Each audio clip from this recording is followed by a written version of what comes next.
Sup fellas, how's it going? Today we'll be building up a brand new automobile. Well, it's practically brand new.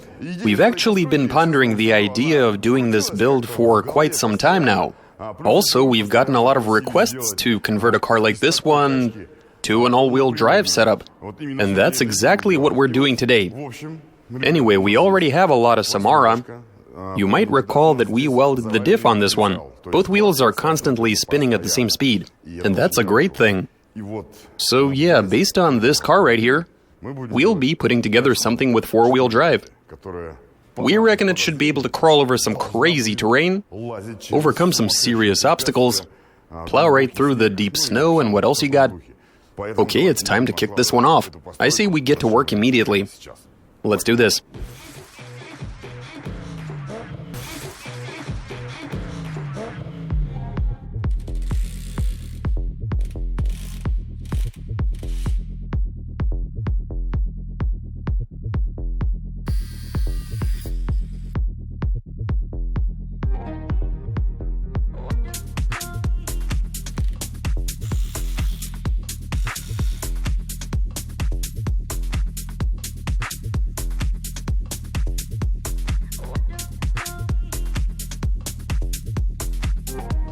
Here's where we're at so far, fellas. We've taken apart the suspension to a certain degree, without going too crazy. We've removed that long axle shaft. Here's the benefit of having a welded differential. We've got two wheels spinning at a constant rate, with an even torque split between the two of them at all times. So yeah, now we remove that axle shaft, take it apart, leave the CV joint in there, fabricate a sleeve, weld everything together with the differential housing. We've actually found ourselves a rather compact diff. This right here is from a Nissan Moco, and it's perfect for what we're trying to do here, given its tiny size. The space between the gearbox and the hub will be occupied by this thing right here, which is going to be constantly spinning together with the axle shaft, while transferring torque to the prop shaft. Back here we'll be deleting the stock Lada beam axle, replacing it with an axle from a Suzuki K. It would seem like that's all there is to it.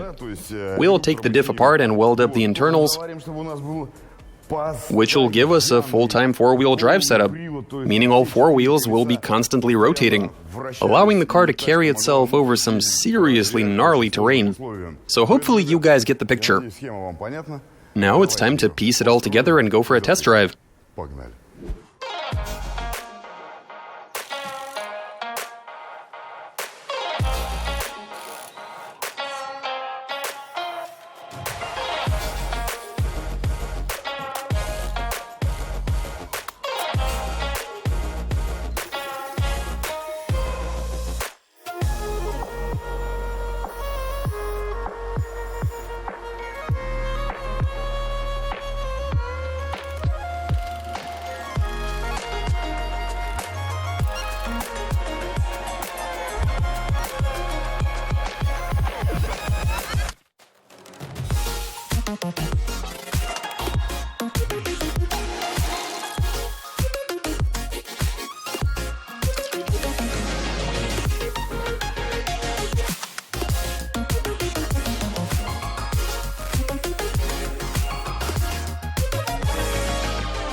So check this out, fellas. Here's what's happening. We've removed the gearbox, ripped apart the transfer case to see what's up. We've worked out that we're going to have to weld on a sleeve and a CV joint spline shaft. We've already made all the necessary sleeves. We've machined the CV joint shaft so that we can join everything together and get it properly centered and keep any possible wobbles in check. We've also taken apart the rear differential. Here it is lying on the floor.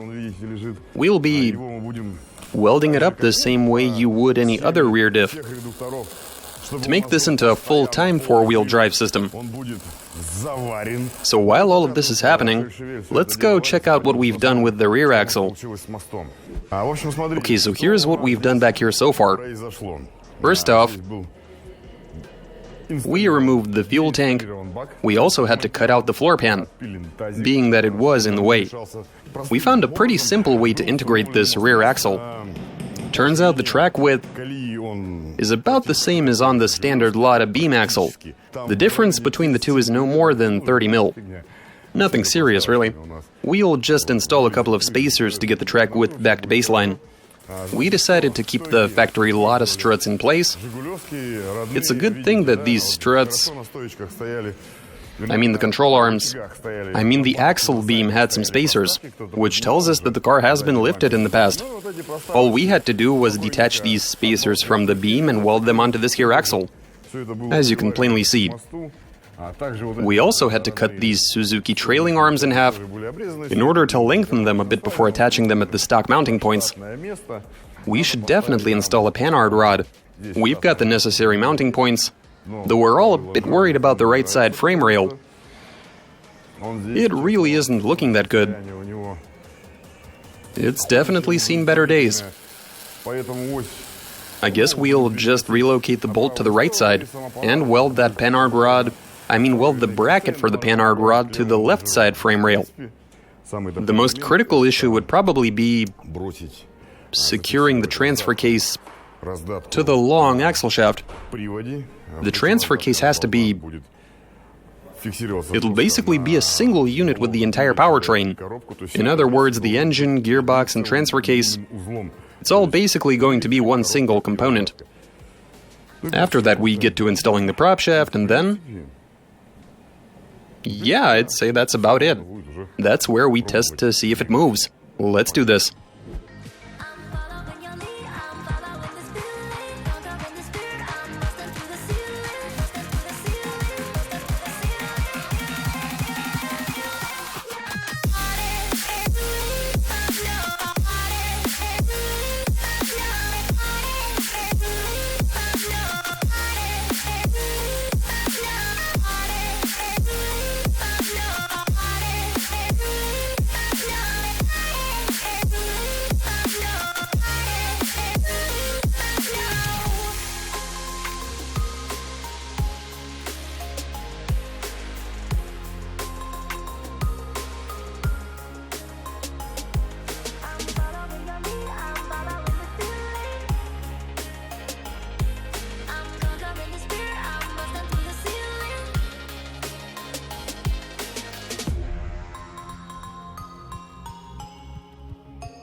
Try turning the wheel.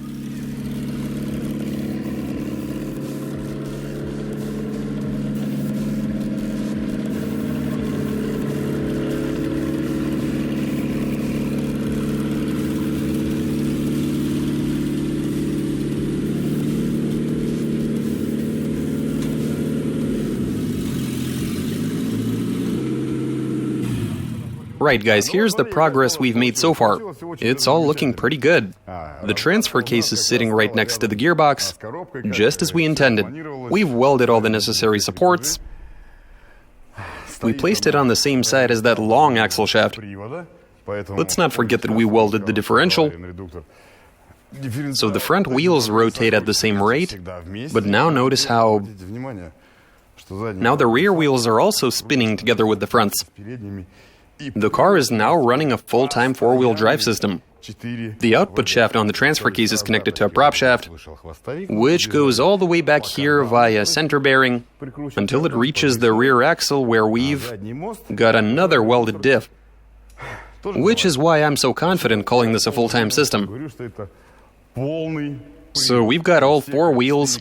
Oh, hey, buddy. Are we going for a drive or what? Hang on, dude. I'll get to that in just a minute. Right, so we threw it all together, of course. However, there is one small problem. Hey, man.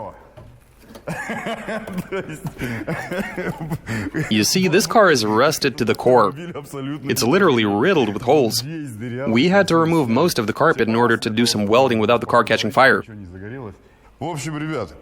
Anyway, fellas, that's it for this one. In part 2, we'll be welding all of this up, restoring the car to baseline. At the very least, we'll fix the nasty stuff. We'd prefer to put a bit more time into this build. I mean, it is a pretty cool concept. A lot of Samara with four-wheel drive. They actually used to sell these new back in the 90s, but I've never seen one in the wild.